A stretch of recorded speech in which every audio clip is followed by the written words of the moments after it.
आप सभी का स्वागत है पास एडू हब पर।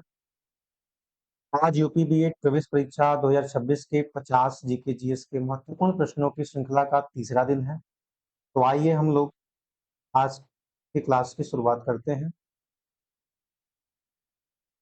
तो आज का से पहला प्रश्न है हमारा, उत्तरी ध्रुव पर पहुंचने वाला पहला व्यक्ति कौन था? उत्तरी ध्रुव पर पहुंचने वाला पहला व्यक्ति कौन था? बताइए। तो वो थे आपके रॉबर्ट पियरी। 1909 में ये उत्तरी ध्रुव पर पहुंचे थे। तब 1909 में। क्लियर? चलिए नेक्स्ट क्वेश्चन। विश्व का सबसे बड़ा गर्म मरुस्थल कौन सा है? विश्व का सबसे बड़ा गर्म मरुस्थल कौन सा है? बताइए। तो यह है आपका सहारा मरुस्थल। कहाँ पे है? तो अफ्रीका में है। ये अफ्रीका में है। चलिए दूसरे क्वेश्चन चलते हैं हम लोग। नीला ग्रह किसे कहा जाता है? नीला ग्रह किसे कहा जाता है? बताइए। नीला ग्रह किसे कहा जाता है? तो नीला ग्रह आपका ऑप्शन नंबर सी, पृथ्वी को कहा जाता है। क्यों? क्योंकि अंतरिक्ष से देखने पर जल की अधिकता के कारण यह नीली दिखाई देती है। क्लियर? चलिए चलते हैं नेक्स्ट क्वेश्चन पे। Question number 4। World happiness report किस संस्था द्वारा प्रकाशित की जाती है? वर्ल्ड हैप्पीनेस रिपोर्ट किस संस्था द्वारा प्रकाशित की जाती है? बताइए। तो ये संस्था आपकी है UNSDSN. Option number 20 correct answer. UNSDSN संयुक्त राष्ट्र सतत विकास समाधान नेटवर्क से जारी करता है। कौन जारी करता है? तो संयुक्त राष्ट्र सतत विकास समाधान नेटवर्क इसे जारी करता है। क्लियर? चलिए नेक्स्ट क्वेश्चन।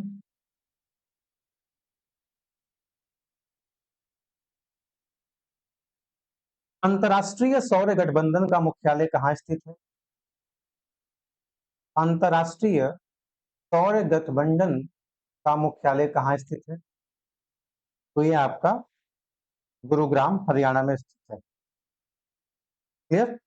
Next question.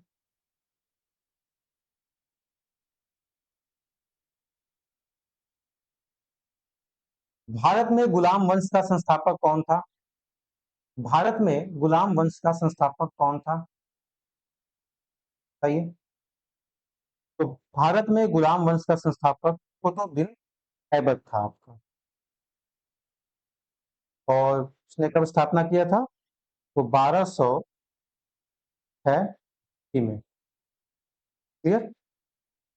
चलिए चलते हैं नेक्स्ट क्वेश्चन पे हम लोग। भारत छोड़ो आंदोलन किस वर्ष शुरू हुआ था? भारत छोड़ो आंदोलन किस वर्ष शुरू हुआ था? बताइए। तो यह आंदोलन 1942 में शुरू हुआ था।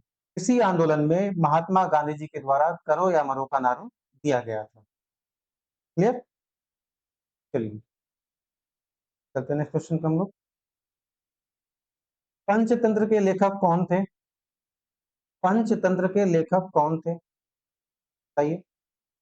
तो पंचतंत्र के लेखक विष्णु शर्मा थे। यह नीति शास्त्रों पर आधारित एक महान ग्रंथ है। पंचतंत्र नीति शास्त्रों पर आधारित एक महान ग्रंथ है। क्लियर? चलिए चलते हैं नेक्स्ट क्वेश्चन पे हम लोग। प्रथम बौद्ध संगति का आयोजन कहाँ हुआ था? प्रथम बौद्ध संगति का आयोजन कहाँ हुआ था? बताइए। प्रथम बौद्ध संगति कहाँ आयोजित की गई थी? तो ये आपका का आयोजन राजगीर में हुआ था। Option number 30 correct. क्लियर? अजात शत्रु के शासन काल में यह प्रथम बौद्ध संगति थी। चलिए चलते हैं नेक्स्ट क्वेश्चन पे हम लोग। ब्रह्म समाज के संस्थापक कौन थे? ब्रह्म समाज के संस्थापक कौन थे, बताइए। तो ब्रह्म समाज के संस्थापक राजा राम मोहन राय थे। इन्होंने इसकी स्थापना 1828 में किया था। क्लियर? चलते हैं नेक्स्ट क्वेश्चन पे हम लोग। कौन सा दिल्ली सुल्तान अपनी बाजार सुधार व्यवस्था के लिए प्रसिद्ध था? कौन सा दिल्ली सुल्तान अपनी बाजार सुधार व्यवस्था के लिए प्रसिद्ध था, बताइए। तो ये था Alauddin Khilji. Option number B is correct. इसने वस्तुओं की कीमत नियंत्रित करने के लिए बाजार सुधार लागू किए थे। क्लियर? चलिए चलते हैं नेक्स्ट क्वेश्चन पे हम लोग।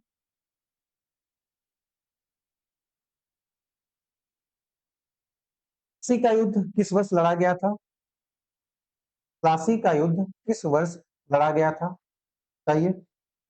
तो यह युद्ध आपका 1757 में लड़ा गया था। Option number is correct. यह युद्ध अंग्रेजों और सिराजुद्दौला के बीच में हुआ था। क्लियर? चलिए नेक्स्ट क्वेश्चन। भारतीय राष्ट्रीय कांग्रेस की पहली महिला अध्यक्ष कौन थी? भारतीय राष्ट्रीय कांग्रेस की पहली महिला अध्यक्ष कौन थी, बताइए। तो ये थी आपकी एनी बेसेंट। क्लियर? 1917 के कलकत्ता अधिवेशन में वे पहली महिला अध्यक्ष बनी थी। तब 1917 के कलकत्ता अधिवेशन में वे पहली महिला अध्यक्ष बनी थी। क्लियर? चलिए नेक्स्ट क्वेश्चन चलते हैं हम लोग। डेविस कप किस खेल से संबंधित है? डेविस कप किस खेल से संबंधित है, बताइए। तो ये है आपका टेनिस से। क्लियर? चलिए नेक्स्ट क्वेश्चन।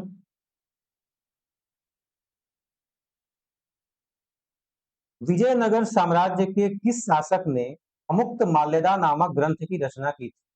विजयनगर साम्राज्य के किस शासक ने मुक्त माल्यदा नामक ग्रंथ की रचना की थी, बताइए। तो इसकी रचना किसने किया था? कृष्णदेव राय ने। Option number C is correct answer. यह तेलुगु साहित्य का एक महान ग्रंथ। क्लियर? चलिए चलते हैं हम नेक्स्ट क्वेश्चन पे। किस देश ने 2022 फीफा विश्व कप की मेजबानी की थी? किस देश ने 2022 फीफा विश्व कप की मेजबानी की थी, बताइए। तो ये आपका option number 20 correct answer. Clear? चलिए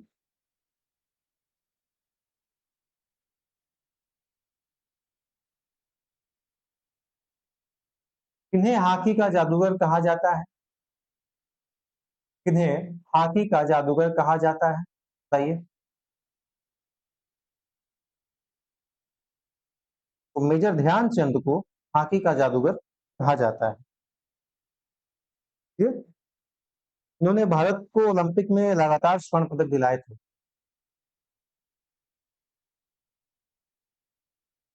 नेक्स्ट क्वेश्चन। पूर्ण मैराथन की दूरी कितनी होती है? पूर्ण मैराथन की दूरी कितनी होती है, बताइए। तो पूर्ण मैराथन की दूरी 42.195 किलोमीटर होती है। कितनी होती है? Option number B 32.195 kilometre. यह मैराथन की मानक अंतरराष्ट्रीय दूरी है। चलिए चलते हैं सेक्शन पे। अकबरनामा के किस भाग को आईने अकबरी के नाम से जाना जाता है? अकबरनामा के किस भाग को आईने अकबरी के नाम से जाना जाता है? सही है। तो ये आपका तीसरा भाग, option number C is correct answer. Clear. चलिए नेक्स्ट क्वेश्चन। सूचना का अधिकार अधिनियम किस वर्ष लागू हुआ? सूचना का अधिकार अधिनियम किस वर्ष लागू हुआ? सही है। तो ये अधिनियम आपका 2005 में लागू हुआ। यह अधिनियम नागरिकों को सरकारी जानकारी पाने का अधिकार देता है। क्लियर। चलिए नेक्स्ट क्वेश्चन। अनुच्छेद 370 किस राज्य से संबंधित है? सही है। अनुच्छेद 370 किस राज्य से संबंधित था? तो ये आपका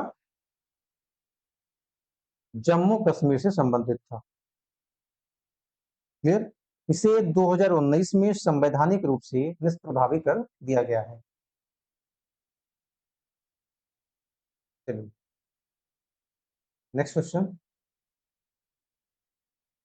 एशियाई खेलों का जनक किसे माना जाता है? एशियाई खेलों का जनक किसे माना जाता है? बताइए। तो ये आपके हैं गुरुदत्त सोंधी। क्लियर। इन्हें एशियाई खेलों के विचार जनक माना जाता है।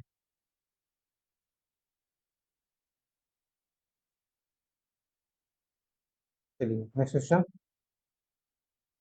मौलिक कर्तव्यों से संबंधित अनुच्छेद कौन सा है? मौलिक कर्तव्यों से संबंधित अनुच्छेद कौन सा है?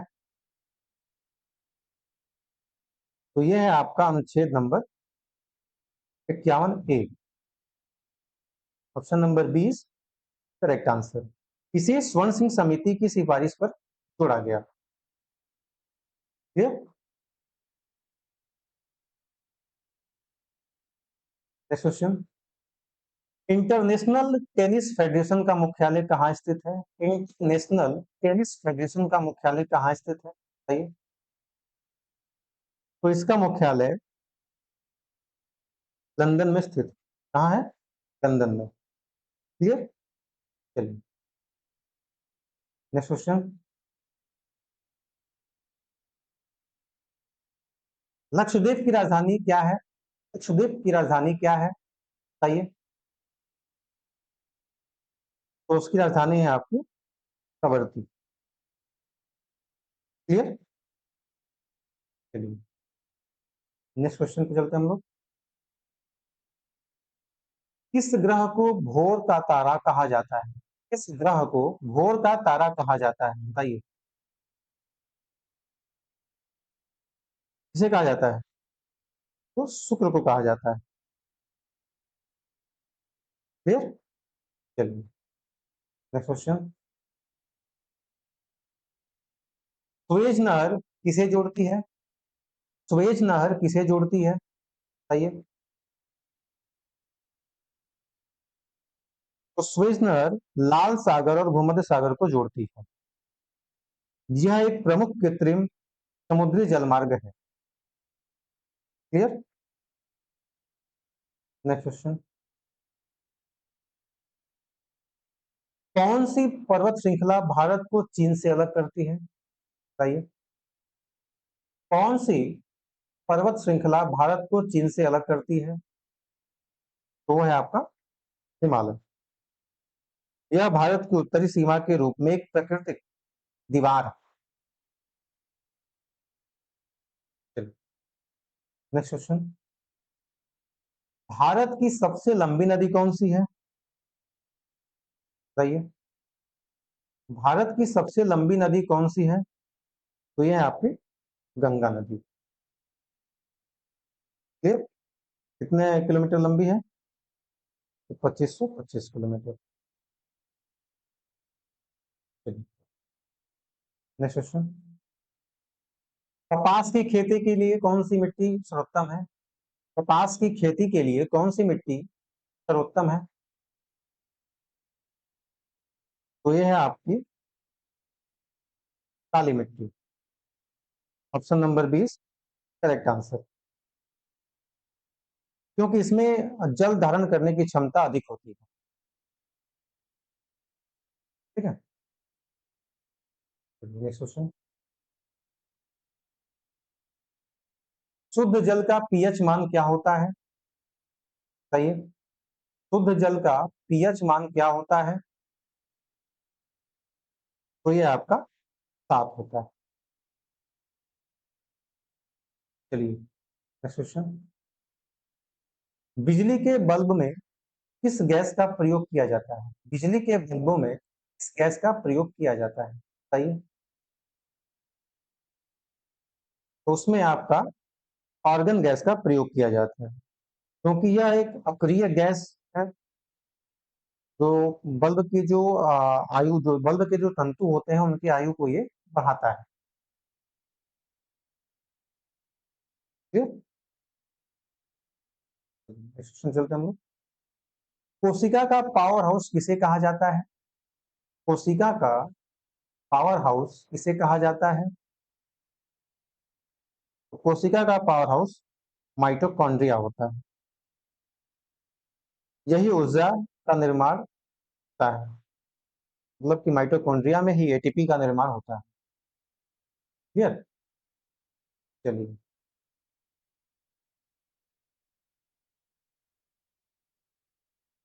रक्त का थक्का जमने के लिए कौन सा विटामिन आवश्यक?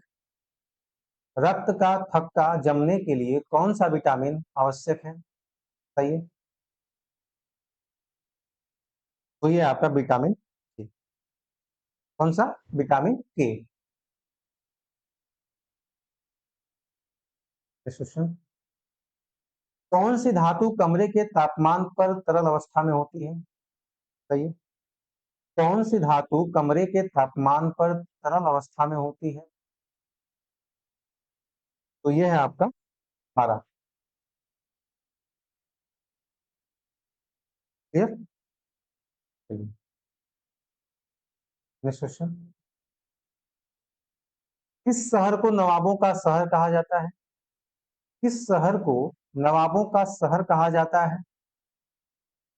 बताइए।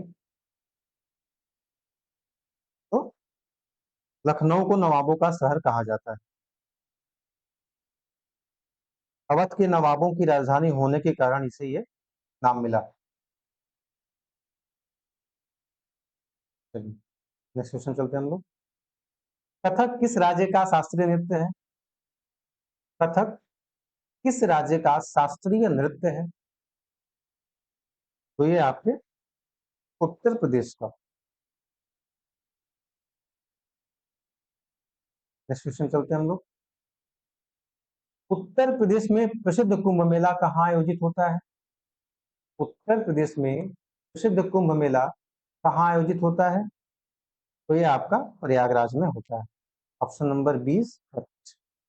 यहाँ गंगा यमुना और सरस्वती का संगम है। फिर चलिए चलते हैं क्वेश्चन पे, मन्नार की खाड़ी किन दो देशों के बीच स्थित है? बताइए। मन्नार की खाड़ी किन दो देशों के बीच स्थित है? तो ये आपके भारत और श्रीलंका के बीच में।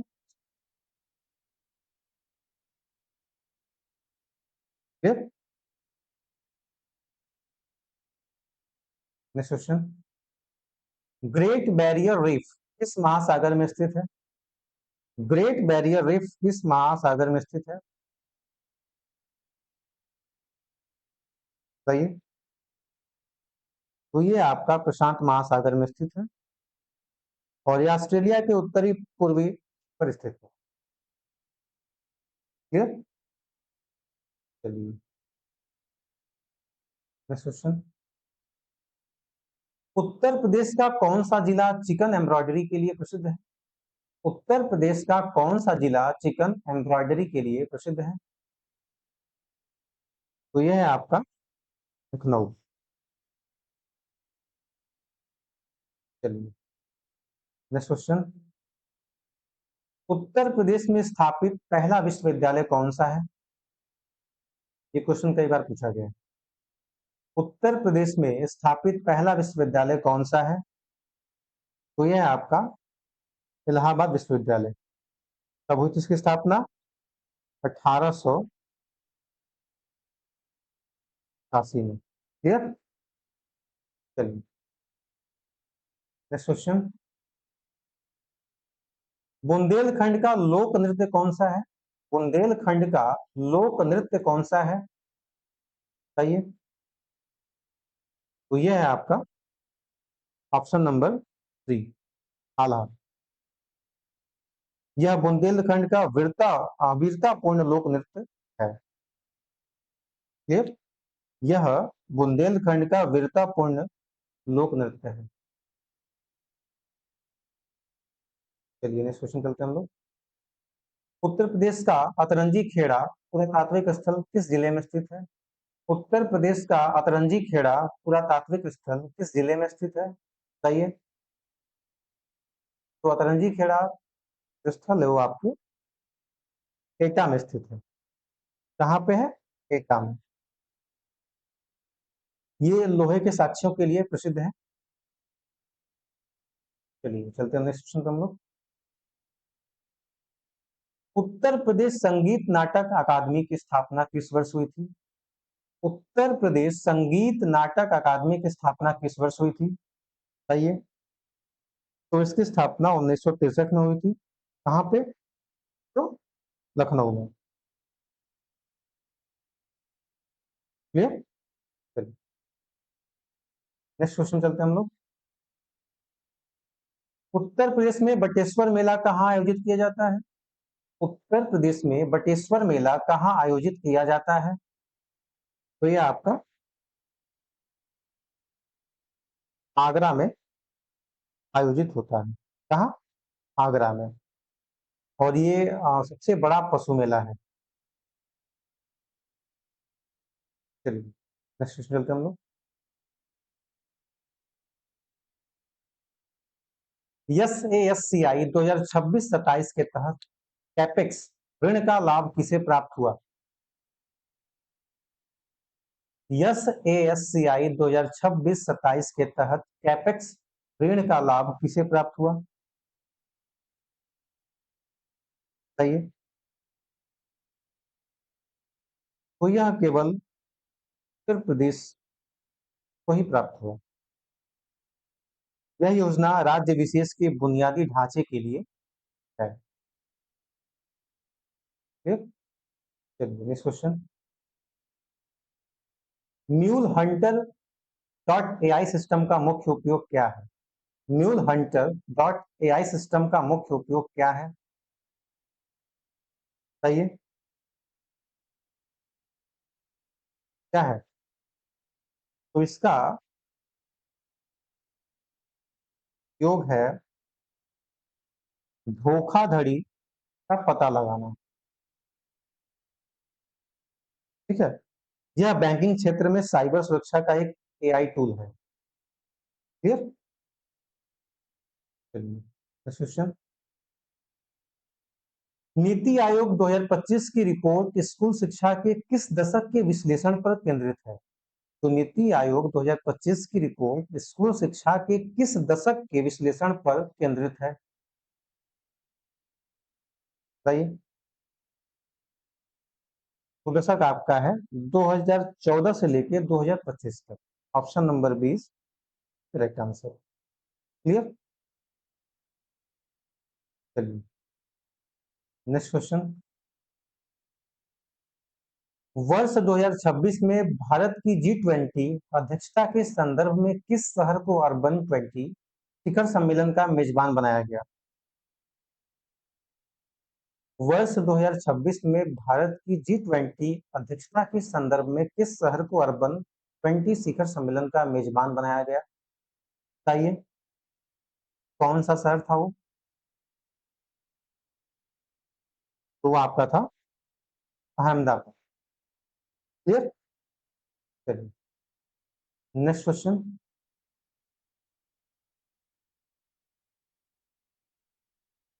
इस प्रकार हमारा पूरा 50 क्वेश्चन पूरा हुआ। आप सभी लोगों का धन्यवाद। एक कोटेशन लिखा है यहाँ पे, सफलता का कोई रहस्य नहीं है, यह केवल तैयारी और कड़ी मेहनत का परिणाम है। तो आपको हमारा कंटेंट कैसा लगा हमें कमेंट के माध्यम से बता सकते हैं और हमारे वीडियो को आप शेयर कर सकते हैं, ज़्यादा से ज़्यादा लाइक कर सकते हैं और हमारे चैनल को आप सब्सक्राइब कर सकते हैं। अगर आपको हमारा कंटेंट अच्छा लगे तो जितना हो सके आप लोगों को जोड़ने का प्रयास करें, जिससे हम लोग आपको और अच्छा कंटेंट प्रदान कर सकें और हमें आपके जुड़ने से मोटिवेशन मिले। बस अंततः मैं यही कहना चाहूँगा कि आप सबका साथ ही हमें मोटिवेशन देगा। फिर से आप लोगों का एक बार धन्यवाद।